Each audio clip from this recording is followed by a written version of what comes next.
Hello mga kabarong nagurat, it's me again, your Marinang Ilocana, and for today's video ay pupunta tayo sa bukid.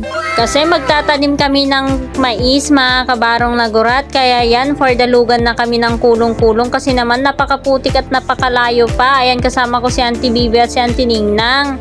At andito na nga kami sa may kuman mga kabarong nagurat. Nadatnan na nga namin dito si Uncle Balong at si Uncle Juan na nag-araraw na. At eto na nga din yung mga kasama naming magtatanim mga kabarong nagurat. Eto na nga at naglalagay na ako ng mga binhi dito sa aking paglagyan kasi gugoro na tayo magtanim. At eto nga yung mga kasama ko for the nag-start na sila. Makulimlim nga ang panahon ngayon mga kabarong nagurat, kaya yan maganda ang magtanim kasi hindi mainit. Eto nga at pinakuha na naman ako ng binhi mga kabarong nagurat. Bale yung kinuha ko kanina ay kinuha din nila.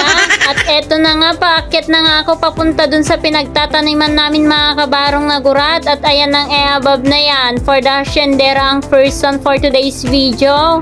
At eto naman si Tisoy for the nabannog na daw siya nag-araro mga kabarong nagurat. At shoutout naman kay Uncle Juan na taga-araro namin dito sa taas at si Aaron na taga-abuno. Napakadami na ang naararo mga kabarong nagurat ni Tisoy, kaya yan mag-i-start na din akong magtanim. Pagkatapos nga namin nagtanim mga kabarong nagurat, nagaya na sila kasi it's time to merienda na daw. At sila nga yung mga kasama ko dito na nagtatanim mga kabarong nagurat, mga tita, tito, pinsan at pamangkin. Eto na nga at for the start na kami nagme-merienda at ayan ang merienda namin, pansit at wala pang kutsara, kaya yan for the ab na lang ang mga person.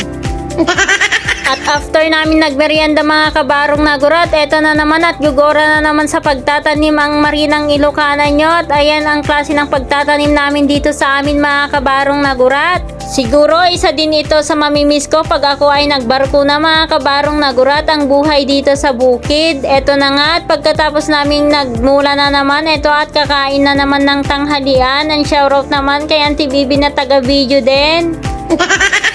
Bago nga kami kumain mga kabarong nagurat, maluwang na rin yung nataniman namin, kaya ito maaga naming natapos. Paminsan-minsan napakaganda nga din pumunta dito sa bukid mga kabarong nagurat at napakasariwa ng hangin. And that's all for today's video mga kabarong nagurat. Nalpasen!